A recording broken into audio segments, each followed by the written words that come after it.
Камбожаб Цыбиков, буддист-паломник у святынь Тибета. Глава книги 4. Лхаса, город и его главные святыни. Часть 18. Вне этого главного здания помещается еще одна, весьма чтимая святыня, находящаяся в отдельной комнате в углу первого двора. Она обращена дверями на восток. Это статуя богини Тары, зеленой, по-тибетски долма. По преданию, прежде находилась внутри главного храма, но монгольский Гуши-хан в гневе за ее молчание на его вопросы повелел вынести ее вон. Когда ее вынесли и дошли до момента нынешнего ее нахождения, она вдруг промолвила: «Я останусь здесь». Пораженные таким чудом, ее оставили на этом месте и воздали почести, которые продолжаются и до ныне. Здесь в различных местах тесно расставлены и другие статуи, изображающие различных тара. Главная святыня выдается своей величиной, золоченым ликом и роскошной драпировкой одежды. По ней также бегает множество сереньких мышей, одинаково с теми, что бегают по Белхамо, но они, по-видимому, не считаются священными. В этой комнате налево от статуи постоянно находятся 2-3 монаха, читающих молитвы и пристающих к богомольцам с просьбой о денежной подачке. Приложившись к этой статуе, богомолец обыкновенно делает обход главного храма, проходя под навесом, поддерживаемым рядом деревянных столбов, между коими сплошь установлены небольшие деревянные молитвенные цилиндры, которые приводятся во вращение богомольцами посредством крестообразного приспособления, приделанного к нижней части их, или же выступами граней. Стены по левую руку, равно как и наружные стены главного здания, разукрашены изображениями различных божеств и религиозных процессий. Двери же по левую руку, ведущие в комнату со статуями различных божеств, открываются для публики только однажды в год. Это 15 числа 4 луны. Обходом вокруг главного храма оканчивается обычное поклонение богомольцев, но для полноты описания всех зданий мы должны упомянуть, что, пройдя из первого двора через ворота, попадает в другой, как бы второстепенный двор, именуемый Шинра, дровяной двор, где рассаживаются духовные младших курсов монастыря Брейбун во время Лхаса-Манлам.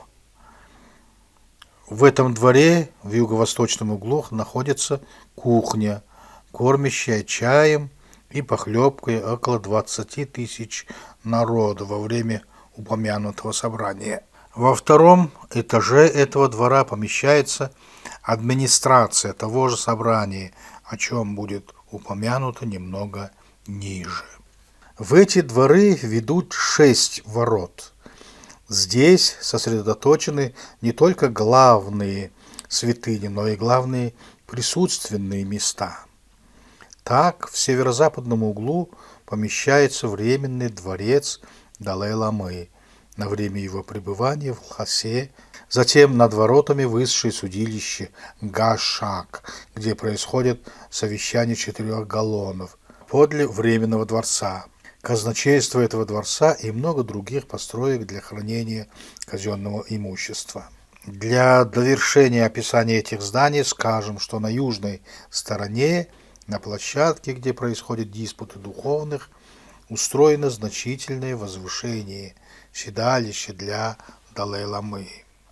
Перед главными воротами находится старинный, известный Дорин, буквально длинный камень, каменная колонна, исписанная текстом договора между китайским императором и тибетским царем Адактиралпачаном, который жил в конце IX и начале X веков. Царь этот отличался покровительством буддизму и вел войну с Китаем. Распря между ними была улажена китайским Хэйшаном и тибетским Ламой, явившимся примирителями воюющих. В знак установления дружбы между Китаем и Тибетом был заключен клятвенный договор, который был написан на 3 каменных колоннах, одной из коих является эта Дорин.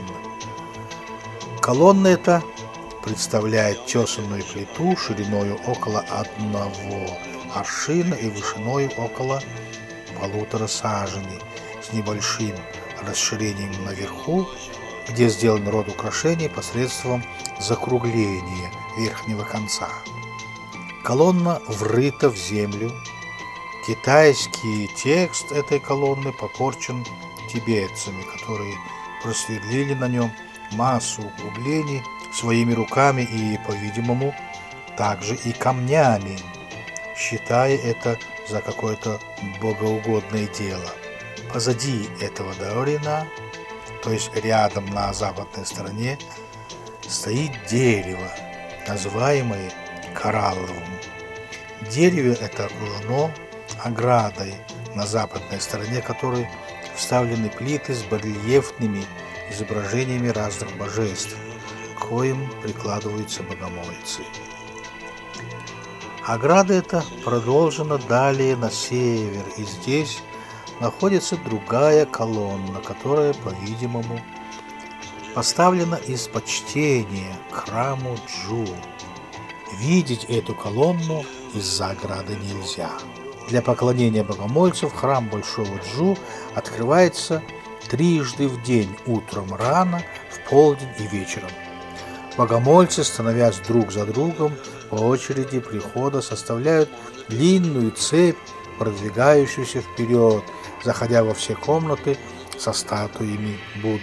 Многие носят в руках зажженные светильники или топленое коровье масло в кастрюлях. Из тех и других сосудов подбавляют по несколько капель в каждый светильник перед статуями.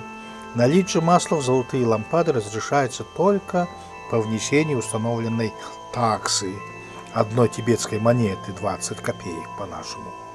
Приносить и возжигать курительные свечи здесь запрещено. Это был рассказ из 4 главы Лхаса, город и его главные святыни, храм Большого Джу.